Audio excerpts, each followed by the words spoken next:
Hello বন্ধুরা, আবার ফিরে এলাম সেই তরমুজের রেসিপি নিয়ে। আজকের রেসিপি তরমুজের চাটনি। এই দেখো, তরমুজের খোসার সবুজ অংশটা বাদ দিয়ে কুচিয়ে নেব, তরমুজটা পেস্ট করে নেব। একটা পাতিলেবু নিয়েছি, কড়াই তেল দিলাম। এবার একে একে তেজপাতা, শুকনো লঙ্কা এবং পাঁচফোড়ন দেব। এগুলো একটু নেড়ে নিয়ে এর মধ্যে দেব ডুমো ডুমো করে কাটা তরমুজের খোসা। এটা একটু নেড়ে নিয়ে তারপরে দেব কাজু কিশমিশ এবং পরিমাণ মতো নুন দেব, দিয়ে ভালো করে এগুলো নেড়ে নেব। তারপর দেব পেস্ট করে রাখা তরমুজ।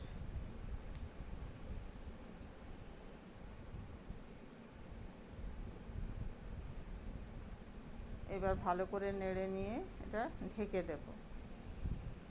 বন্ধুরা, ভালো লাগলে অবশ্যই লাইক, শেয়ার এবং সাবস্ক্রাইব করো। অনেকটাই গাঢ় হয়ে এসেছে, আরেকবার ঢেকে দেব, তাহলে ভালো মতো খোসাগুলি সেদ্ধ হয়ে যাবে। এই দেখো কতটা গাঢ় হয়ে গেছে। এবার পরিমাণ মতো চিনি দিতে হবে। 1 কাপ আন্দাজে চিনি দিলাম। খেতে ভীষণ টেস্টি হয়, ভাত এবং রুটি দুটোর সাথেই খাওয়া যায়।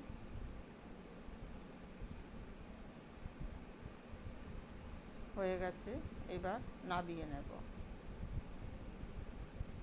দেখো দেখতে কত সুন্দর হয়েছে।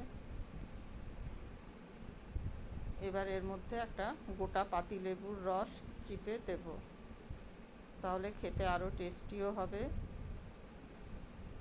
আর বেশ কিছুদিন রাখা যাবে। একদম পারফেক্ট।